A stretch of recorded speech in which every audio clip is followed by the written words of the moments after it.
निर्वस्त्र होऊन अंघोळ केल्याने कोणती संकटे येतात? स्त्री व पुरुषांनी आवर्जून पहा. निर्वस्त्र होऊन अंघोळ केल्याने म्हणजे जे स्त्री व पुरुष पूर्ण निर्वस्त्र होऊन अंघोळ करतात त्यांच्यासोबत काय घडते, त्यांना कोणत्या संकटांना सामोरे जावे लागते हे कान उघडून ऐकावे, नाहीतर आयुष्यभर पश्चाताप करत बसावे लागेल. एकदा भगवान विष्णू माता लक्ष्मी सोबत हरिद्वारमध्ये फिरत होते. लक्ष्मी मातेने पाहिले की सर्व लोक गंगेत स्नान करत आहेत आणि हर हर गंगे म्हणत आहेत. प्रिय श्रोते हो, जर तुम्ही ही कथा ऐकत असाल तर ती पूर्ण ऐका.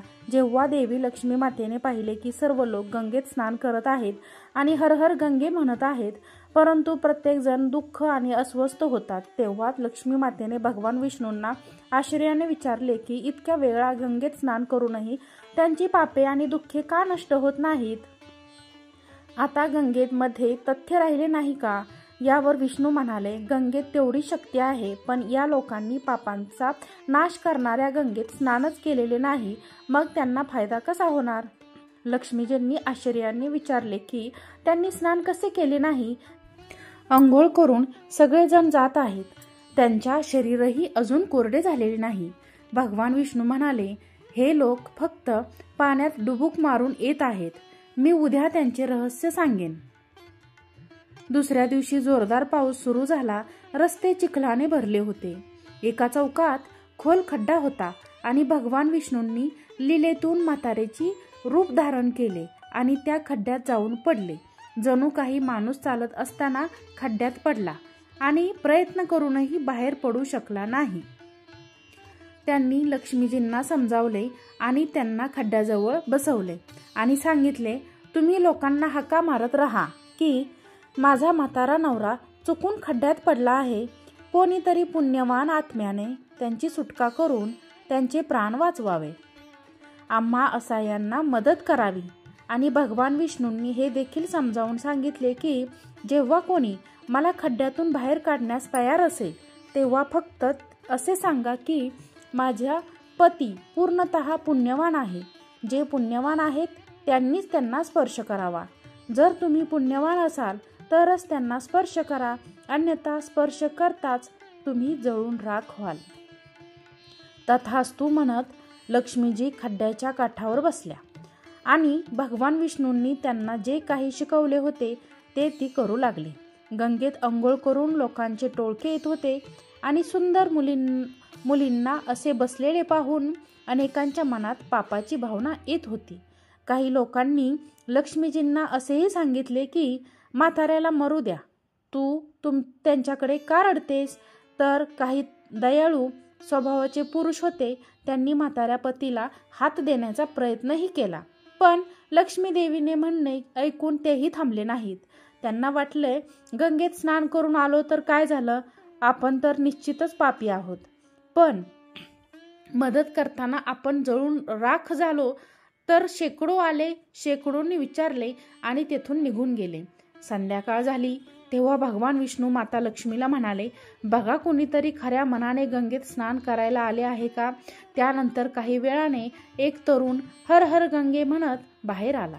लक्ष्मीजींनी त्याला तेच सांगितले. त्या तरुणाने ते मान्य करून येणे केले आणि त्याने भगवान विष्णूंना बाहेर काढण्याची तयारी केली. लक्ष्मीजींनी त्यांना थांबवले आणि म्हणाल्या, भाऊ, तू जर पूर्णपणे पुण्यवान नसशील तर माझ्या पतीला स्पर्श करताच तू जळून जाशील. त्याच वेळी कोणतेही आडेवेडे न घेता तो लक्ष्मीजींना दृढ निश्चयाने म्हणाला, काही तू माझ्या पापरहित असण्याचा संशय का घेतेस? दिसत नाही का मी गंगेत स्नान करून आत्ताच परत आलो आहे. गंगेत उडी मारून कधीही पापे राहतात का?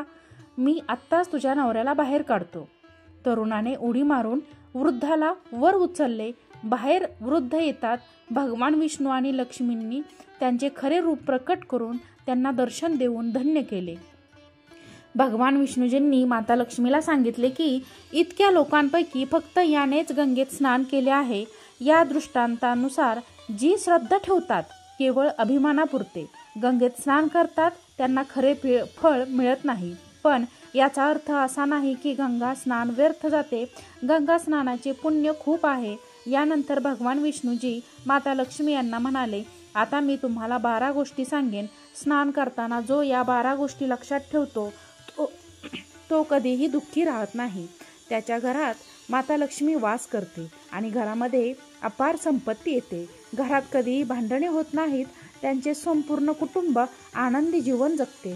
तेव्हा माता लक्ष्मी म्हणाल्या, हे देवा, या 12 गोष्टी मला सांगा. यानंतर भगवान विष्णू त्या गोष्टी सांगू लागतात आणि देवी लक्ष्मी खूपच लक्षपूर्वक ऐकू लागतात.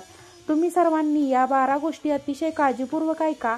यानंतर भगवान विष्णू म्हणतात, प्रिये, तुला या 12 गोष्टी सांगितल्यानंतर मी तुला आणखी एक गोष्ट सांगेन की स्त्रिया कपडे काढून स्नान करतात. हे योग्य आहे की नाही, ही बाब त्यांच्यासाठी खूप महत्त्वाची आहे.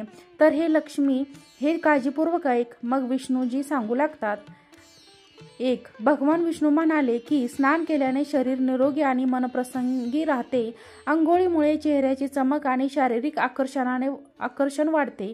या दैनंदिन कर्मकांडात काही गोष्टी लक्षात ठेवल्या तर आध्यात्मिकपेक्षा जास्त फायदा मिळू शकतो. अंघोळ करताना या गोष्टी लक्षात ठेवाव्यात. 1. स्नान केल्यावर, शुद्ध झाल्यावर आपण पूजा वगैरे सर्व कार्य करण्यास सक्षम होतो, म्हणून सकाळी स्नान करावे. 2. स्नान केल्याने हे गुण प्राप्त होतात असे शास्त्रात सांगितले आहेत. सौंदर्य, शुद्धता, आरोग्य, निरागसता आणि बुद्धिमत्ता. 3. ज्यांना संपत्ती आणि आरोग्य हवे आहे त्यांनी प्रत्येक ऋतूत आणि दररोज स्नान करावे. 4. सकाळी स्नान केल्याने पापे नष्ट होऊन पुण्य मिळते असे शास्त्रात सांगितले आहे. असे म्हणतात की सकाळी आंघोळ करणाऱ्या अवतीभोवती नकारात्मक शक्ती फिरकत नाही, त्यामुळे सकाळी आंघोळ करण्याचा सल्ला दिला जातो. 5. आजारपणात आंघोळ डोक्यापासून खाली करावी. ओल्या कपड्याने अंग पुसून घेणे म्हणजे एक प्रकारची आंघोळ असेही म्हणतात. 6. सकाळी सूर्य येण्यापूर्वी आंघोळ करणे चांगले मानले जाते. 7. अंगावर तेल आणि मलमल लावून नदीत आंघोळ करण्यास मनाई आहे. त्याऐवजी नदीतून बाहेर पडून तीरावर शरीर स्वच्छ करणे आणि नंतर नदीत डुबकी मारण्याचा सल्ला दिला जातो. 8. घाटावरील पाणी ज्या ठिकाणी कपडे धुतात ते अशुद्ध मानले जाते, त्यामुळे तिथून काही अंतरावर स्नान करावे. 9. नदीत 11 किंवा 21 डुबके घेणे चांगले आहे असे म्हणतात. 10. पवित्र नद्यांमध्ये कपडे धुण्यास मनाई आहे. नदीत कोणत्याही प्रकारची घाण टाकू नये. 11. नळाच्या पाण्यापेक्षा झऱ्याचे पाणी चांगले. नदीचे पाणी झऱ्याच्या पाण्यापेक्षा चांगले. तीर्थक्षेत्राचे पाणी नदीच्या पाण्यापेक्षा चांगले. गंगाजल हे तीर्थक्षेत्राच्या पाण्यापेक्षा चांगले मानले जाते. 12.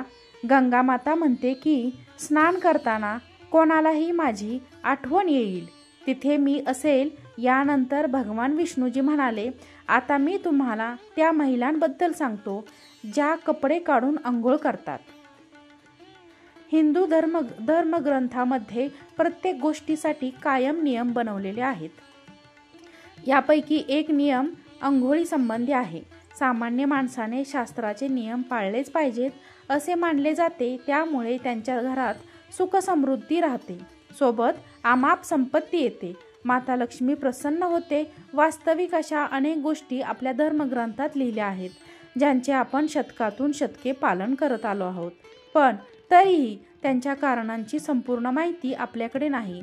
अशा नियमांपैकी एक म्हणजे सतत आंघोळ करणे.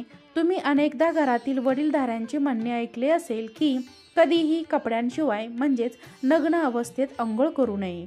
जर आपण पौराणिक कथांबद्दल बोलतो तर नग्न स्नान करण्यास मनाई आहे.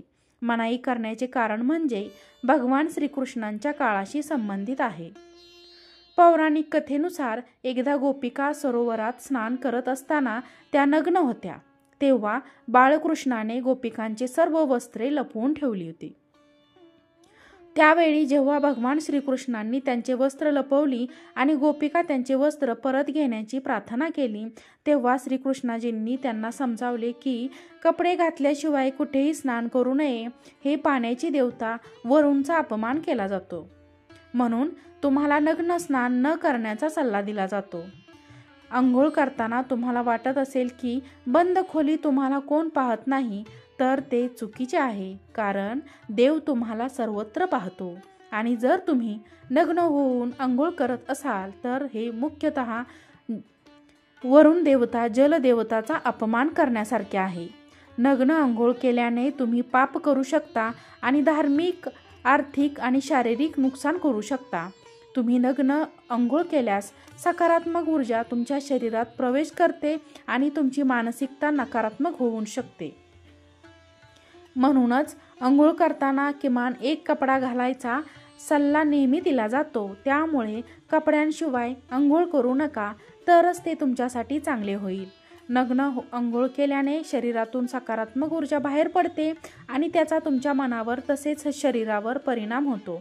गरुड पुराणानुसार जेव्हा तुम्ही स्नान करता तेव्हा तुम्ही मृत पूर्वज तुमच्या आसपास असतात आणि असे स्त्रीने केल्याने पितरांची तृप्ती होत नाही आणि यामुळे घरात पितृदोष येऊ शकतो. नग्न अंघोळ केल्याने पूर्वजांना राग येतो, ज्यामुळे व्यक्तींचे सामर्थ्य संपते आणि आनंद नष्ट होतो. त्यामुळे कधीही नग्न होऊन स्नान करू नये. पुराणानुसार अंघोळीचे पाणी पितरांना जाते आणि नग्न अंघोळ करणे म्हणजे वडिलांसमोर कपड्यांशिवाय अंघोळ करणे असे मानले जाते. शास्त्रात अशी श्रद्धा आहे की जर कोणी नग्न अवस्थेत स्नान केले तर देवी लक्ष्मी त्यांच्यावर नाराज होऊ शकते. त्यामुळे तुमच्या कुंडलीत आर्थिक नुकसान होण्याची शक्यता असते आणि तुमची आर्थिक स्थिती बिघडू शकते. या कारणांमुळे तुम्हाला नग्न स्नान न करण्याचा सल्ला देण्यात आला आहे आणि शास्त्रामध्ये देखील हे निषिद्ध आहे. माहिती आवडल्यास व्हिडिओला लाईक करा, चॅनलला सबस्क्राईब करा, व्हिडिओ शेअर करा आणि कमेंट करून सांगा व्हिडिओ कसा वाटला. आजचा व्हिडिओ पाहिल्याबद्दल तुम्हा सर्वांचे खूप खूप आभार. अशाच एका नवीन व्हिडिओमध्ये आपण पुन्हा नक्कीच भेटू. श्री स्वामी समर्थ.